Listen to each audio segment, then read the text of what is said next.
Mr. Chairman, I want to warmly thank our Western colleagues for convening the meeting of the Security Council on Ukraine. A grandiose corruption scandal has just erupted there, in which the highest officials of the Kiev regime are involved. For us, this has not come as a revelation. At practically every meeting, we told you that you are dealing with a thievish, corrupt gang profiteering from the war with your money. And it was not even a secret that became revealed. It was so obvious that only a blind person could fail to notice it. It even makes you want to ask a question from one comedy sketch, understandable to the Russian and Ukrainian audience. And where is the money? What money? On 10th November, the National Anti-Corruption Bureau of Ukraine, after a series of searches, reported the discovery of large-scale embezzlement in the company Energoatom, which is the operator of Ukrainian nuclear power plants. As follows from the investigation materials, the organizer and main beneficiary of the illegal enrichment scheme turned out to be a longtime associate of Zelensky, Timur Mindik.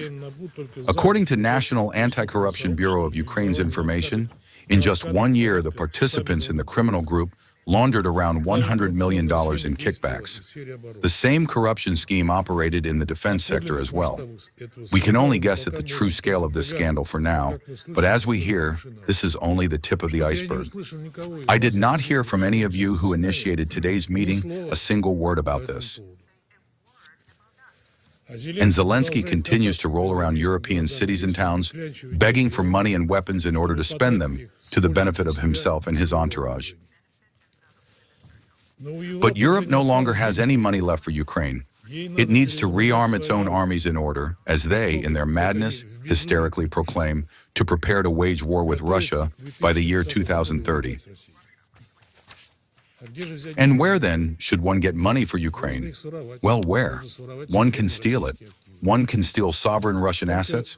Only so far it is not working out in any way. Well then, one can whip up anti-Russian hysteria to frighten and make the impressionable European commoner nervous. For example, with allegedly Russian drones flying into airspace. And the UK Defence Secretary John Healey sent British fighter jets and a frigate to monitor the Russian oceanographic vessel Yantar.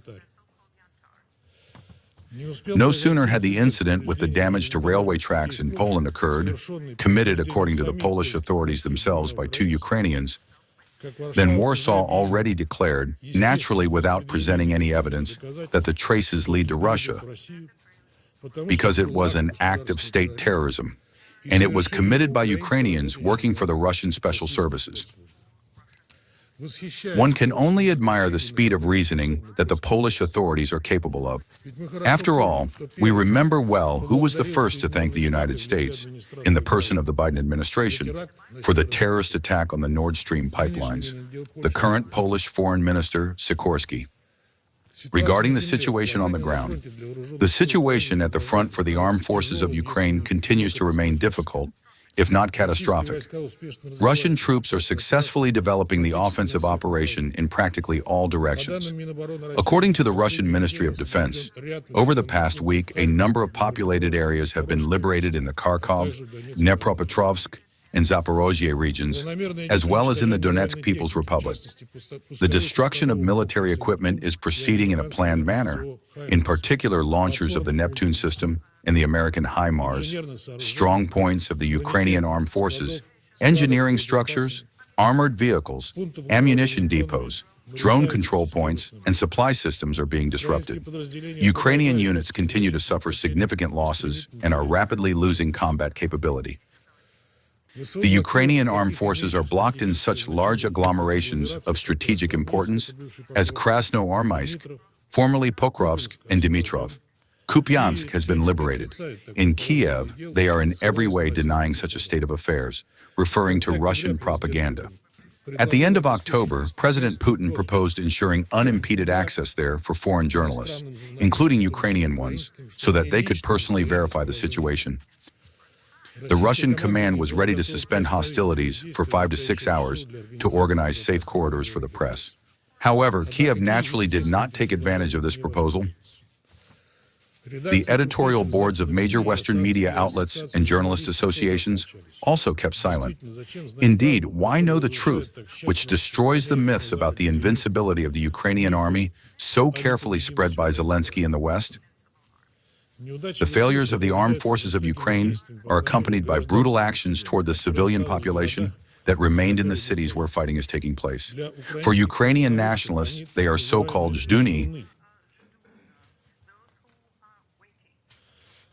that is, those who want to stay and then move to the territory of Russia.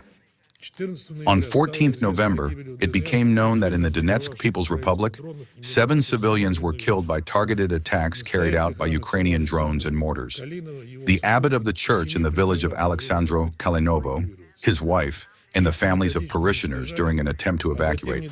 They were methodically exterminated, and then local residents were not allowed to retrieve and bury the bodies of the dead, as a hunt on them was begun with the help of drones. The fact that the Ukrainian armed forces use civilians as a human shield, place command posts in private residential homes, air defense systems in residential neighborhoods, and conduct military activities in the centers of densely populated cities is now confirmed even by foreign journalists, whom it is difficult to suspect of pro-Russian views. But the deliberate killing of individual civilians leaving the combat zone is beyond evil, not to mention humanitarian law. In the period from 20 October to 16 November of this year, 307 peaceful Russian civilians were affected by shelling from Ukrainian militants. 260 people were wounded, including 20 minors, 47 were killed, including 2 children.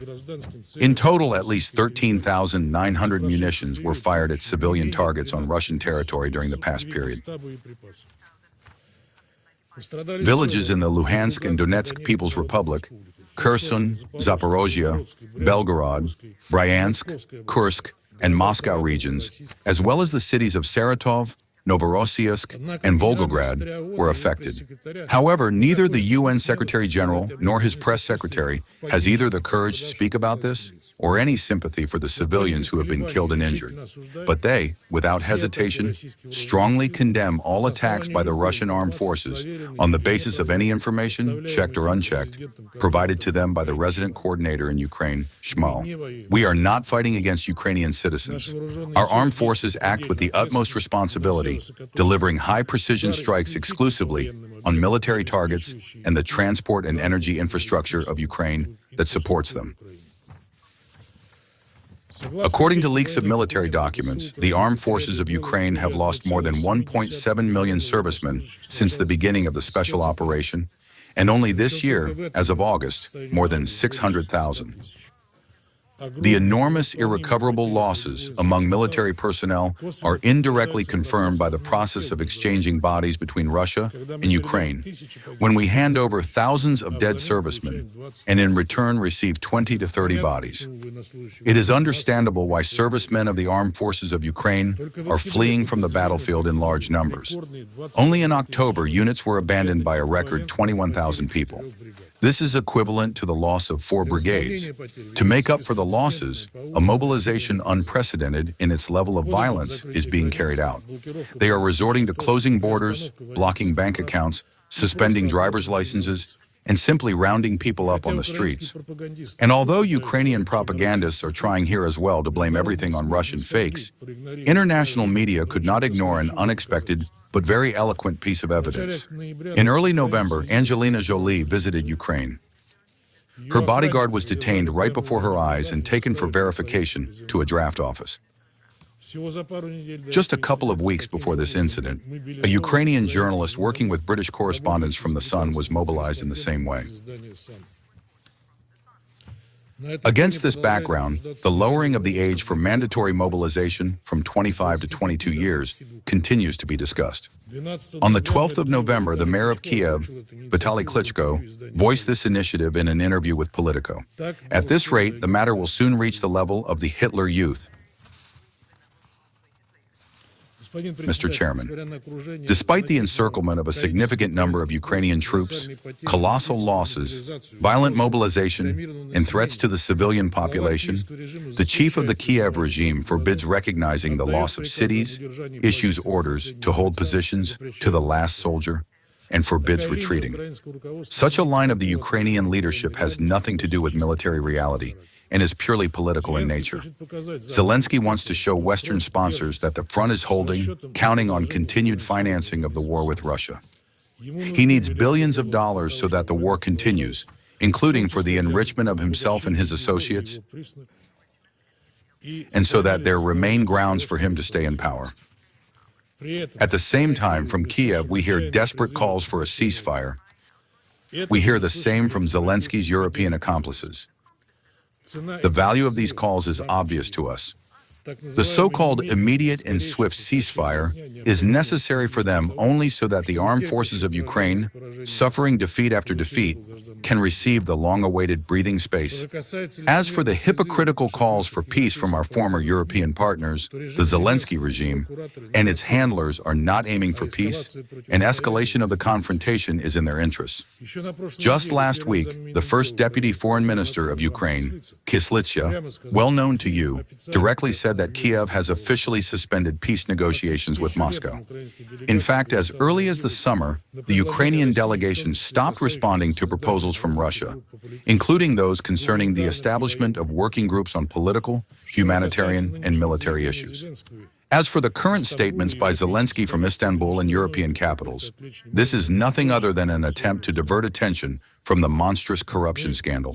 From the very first day, we clearly stated the goals of the special operation: a non-aligned Ukraine, its denazification, the end of persecution of everything Russian, the observance of the rights of all citizens living there.